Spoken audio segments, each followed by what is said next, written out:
I'm Lisa Blackard, Executive Chef at Taste of Texas Restaurant, and today we're going to talk about grilling. There are 5 simple steps to follow when you're grilling. If you account for all of these steps, you're really going to have great results. About an hour before you start to grill, pull your steaks out of the refrigerator and allow them to come up to temperature. When you pull them out of the refrigerator, you want to expose them to salt. This is kosher salt. Just really liberally salt the steaks. A little bit more than you'd think that they would need. Okay, so when I add the salt, I also add a little bit of black pepper. You really don't need anything more. You don't need to marinate the steaks. You don't need any kind of fancy seasoning. Simple flavors is really gonna let the beef shine. Okay, now you wanna light your grill, turn it on to high.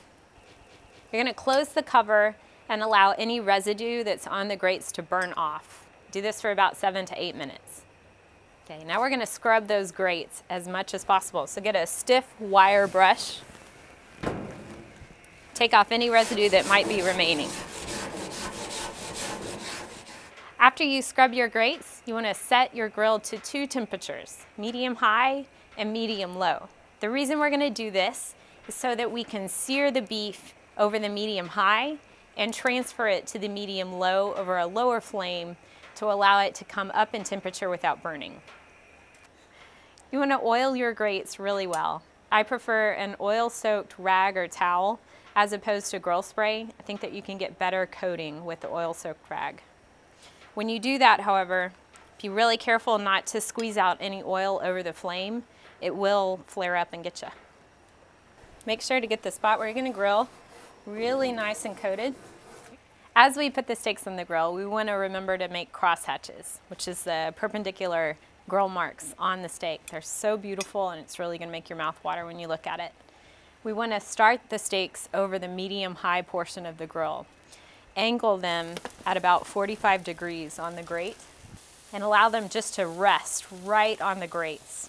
One thing to keep in mind is that we've chosen really high-quality beef. It's aged to perfection. We have salted it so they retain their moisture. We do not want to take our tongs and push really hard on the steaks because it's going to release those juices that we've worked so hard to keep in the steak. Let's go ahead. We got some beautiful cross hatches, so let's go ahead and turn them. Let me show you what I'm talking about. Beautiful grill marks. Now that we've got some really good marks on our steaks, we're going to transfer them to the medium-low portion of the grill and allow them to slowly come up to temperature. I'm going to try to match up the grill marks just to keep them looking beautiful. So after about 4 or 5 minutes, we're going to start to check for doneness. I highly recommend using a meat thermometer to check for doneness.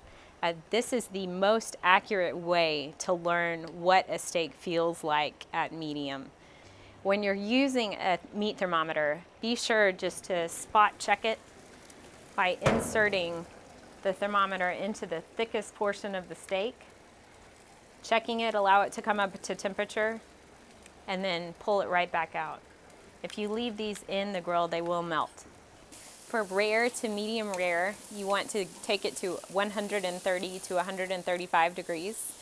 For medium rare to medium, you want to take it from 135 to 140 degrees. Medium well is right around 145 degrees, and then well done gets into the 150 degree mark.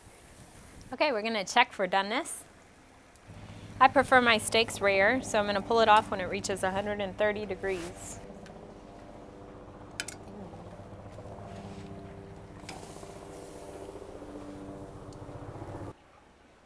So step 5 is to make it sizzle. One easy way to do that is to top the steak with a flavorful compound butter right after you pull it off the grill. One compound butter that I like to use is a blue cheese pork butter. Very simple recipe, couldn't be easier. You start with a pound of unsalted butter that's at room temperature, so it's really soft. You add a pound of blue cheese crumbles, whichever kind of blue cheese you prefer to use. A tablespoon of minced garlic, a tablespoon of Dijon mustard, and an ounce by volume of ruby port. Any port that you want to use. I really prefer a ruby port. And then I've got a couple tablespoons of chopped fresh herbs. This is just parsley. We're just going to fold this together until it's all incorporated. Just a little dollop of the compound butter is really going to be incredible. Goes right on top. Do this right after you pull the steaks off the grill so that the butter will melt slowly into the steak, and by the time you serve it, it'll be just right. Okay, to recap, there's 5 easy steps to grilling. Number 1, you want to salt your steaks. Salt is going to help retain moisture on the grill and also flavor the beef. 2, you want to clean your grates. 3, make cross hatches because you eat with your eyes first. 4, check for doneness using a meat thermometer. And 5, make it sizzle. Do something creative to wow your guests. Please feel free to visit our website, tasteoftexas.com, for further grilling instructions, and email me with any questions.